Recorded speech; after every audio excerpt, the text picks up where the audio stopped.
এটাই নির্দেশনা দিচ্ছি, আর কিছু বলা লাগবে না। ওরা কি বলো তা না, ওরা কথা বললেই তোমাকে জবাব বলতে হবে যে অমুকটা মাসটা কেন, জবাব দাও। নির্বাহী সংসদের কাছে পৌঁছে দিব আপা, আপনি আবার নির্দেশনাটা দেন আপা, আমি পৌঁছে দিব আপা।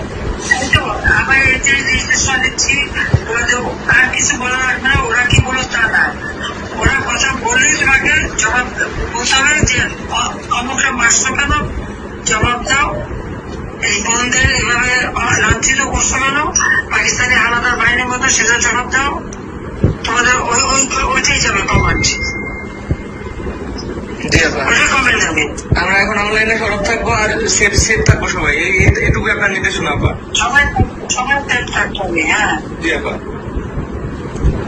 সবাই যে কজন কেন্দ্র কমিটি যাদের নামের তালিকা বাংলাদেশে সবাইকে সেফ থাকতে হবে। জি আপা। এরা মানুষের জাতি। আপা আপনি শুধু এইটুকু জায়গা দেখেন, আমরা ছাত্রলীগ আপনার সাথে বেমানি করিনি আপা, আমরা রাজপথে রক্ত দিছি, আমরা জীবন দিছি আপা, প্রয়োজনে আবার দিব, 1000 বার জন্ম নিব প্রয়োজনে, আমরা আপনার সাথে বেমানি করি নাই, কখনো করবো না আপা। আচ্ছা জি আপা, জয় বাংলা আপা।